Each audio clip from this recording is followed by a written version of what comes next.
What's up, Tipsy Travelers? Welcome back to the channel. In today's video, we're exploring Neuschwanstein Castle. If you're planning a trip to Germany, Neuschwanstein Castle in Schwangau, Bavaria, it's probably on your bucket list, and for really good reasons.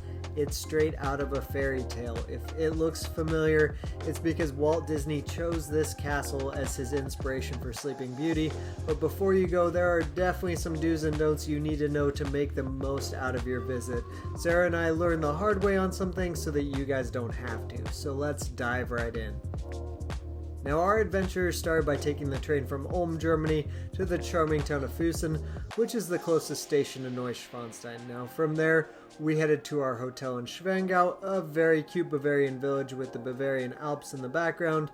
Highly recommend staying here if you want to soak in that true Bavarian countryside vibe, but do note, there are no chain hotels here, and Sarah and I picked a hotel with no AC. Let me rephrase that. I picked a hotel with no AC, and it was unusually humid for Bavaria. So we did find our hotel stay a bit uncomfortable, so just note, even if you do go in fall, the weather in Europe has been very random. Before even stepping foot in the castle, there's so much to see and do in this area. We decided to start by hitting a roadside beer garden because, priorities, and really wandered the stunning Bavarian countryside. Now, for dinner, we made reservations at the Schlossbrauhaus in Schwangau, and let me tell you, this place is an experience. Traditional Bavarian food, check. Great beer, check. An unbeatable atmosphere, check, check, check. We sat on the massive outdoor patio with views of Neuschwanstein in the distance. Enjoyed people watching as some people played mini golf, and even got to pet some animals. So if you're in the area, don't skip this place. The vibe is an absolute 10 out of 10. You could spend all night there, and Sarah and I did. Oh!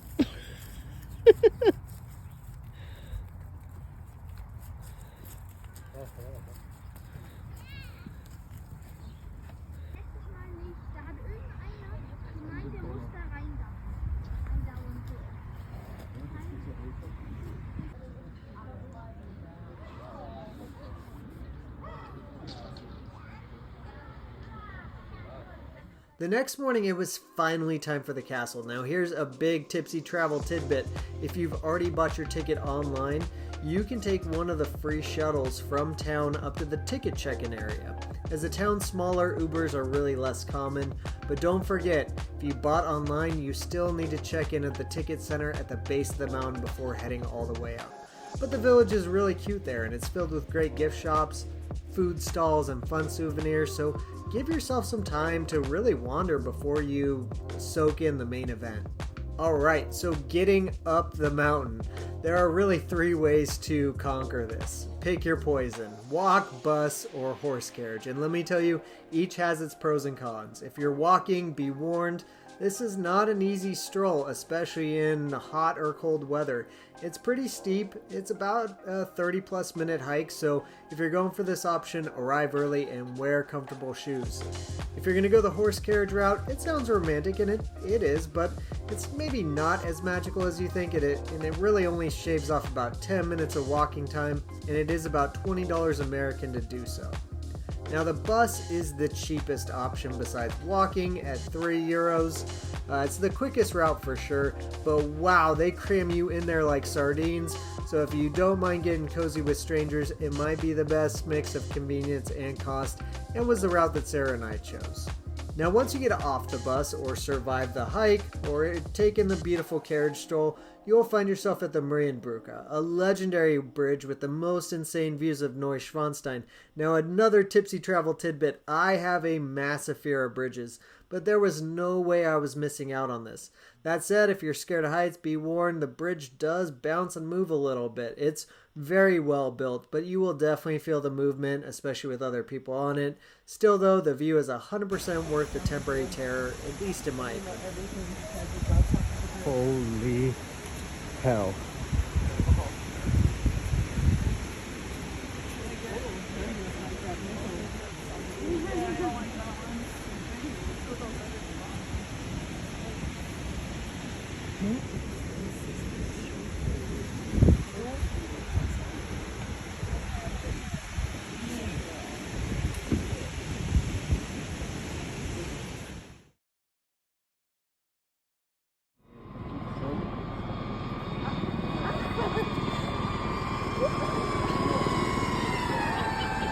Now let's talk about the castle tour itself. First and foremost, absolutely no photos inside. The staff takes this incredibly seriously. If you get caught trying to sneak a pic, expect to be escorted out faster than you can say King Ludwig.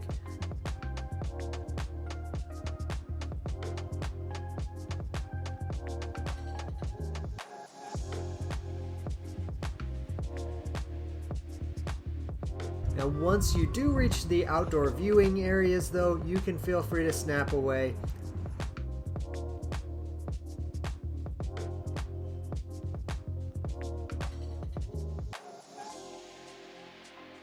I have also attached some AI generated royalty free images of some of the rooms on the inside so you can get an idea of what the interior looks like.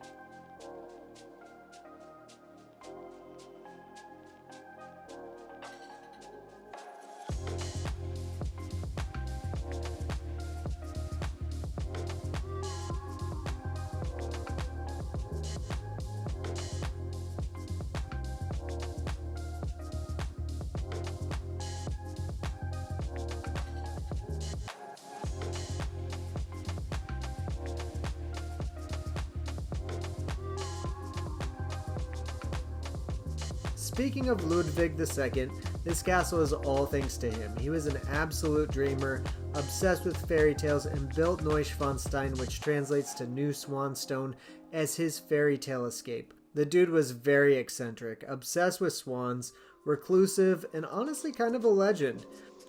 If you do get to wander to the Linderhof Palace, which is about 25 miles south of Schwangau, Ludwig had a man-made cave or grotto built inside, complete with an artificial lake, colored lighting, and even a wave machine. He kind of wanted a private retreat where he could listen to Wagner's operas alone, so if you visit this palace, you must check out the grotto. Ludwig was declared mentally unfit to rule and was removed from the throne. The very next day, his body was found floating in Lake Starnberg alongside his doctor. The official report said drowning, but there were no signs of a struggle or water in his lungs.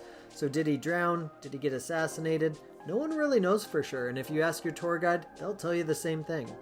Sadly, he never got to see the castle finished before his mysterious death in 1886. Before you head down, you want to visit the gift shop. There is some amazing merch in the castle. I also definitely recommend eat if you're hungry before you make it all the way down.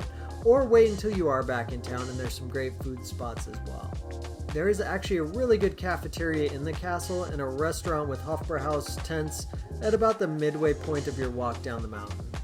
When you're headed downhill finally, unless it's pouring rain or super hot out, I definitely recommend to take the easy stroll downhill and take in that views one last time, versus getting in that cramped bus all over again.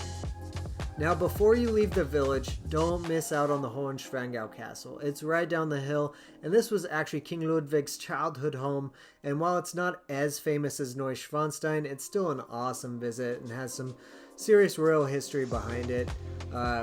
If you want a kind of a cheaper tour and easy to navigate through, definitely take time at the Hohenschwangau. So final thoughts, is Neuschwanstein worth it? It's absolutely worth it. The views, the history, the sheer fairy tale of it all. It really is something that you have to experience at least once. Just plan ahead, wear good shoes, and don't be that person trying to sneak photos on the inside. Trust me, this is a trip you will not forget. Thank you guys so much for watching. If you found this video helpful, please like, comment, and subscribe. If you've been to Neuschwanstein, let us know how your visit was and if we missed anything that might be helpful to everyone else. Thank you guys so much. Until next time, Mia San Mia, guys.